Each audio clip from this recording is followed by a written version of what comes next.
Good morning. Actually खूप जास्त मुसळधार पाऊस चालू आहे आता मुंबईमध्ये. आम्ही वसईहून सकाळी 8 वाजता घराच्या बाहेर पडलो आहे अंधेरीत जाण्यासाठी ऑफिसला, कारण आमच्याकडे इलेक्ट्रिसिटी नाही आहे. 24 तास झाले आणि ही अशी घाणेरडी अवस्था झालेली आहे रोडची अक्षरशः. सो अपील आहे सगळ्या मुंबईकरांसाठी की कोणीही गरज नसताना अजिबात घराच्या बाहेर येऊ नका, अजिबातच नाही.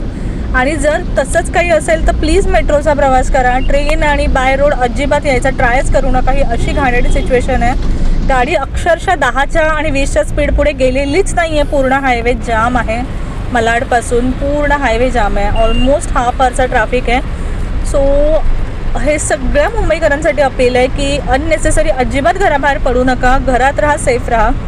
कारण जोही रोडवर आहे सगळेजण स्टक आहेत आता. काही उपयोगच नाही आहे घराच्या बाहेर निघण्याचा. ॲक्च्युली 3 तास आम्ही गाडीमध्ये आहोत. 3 तास आम्ही कारने ट्रॅव्हल करतो आहे. पेट्रोल पंपवरती सुद्धा वर्स्ट सिच्युएशन झालेली आता.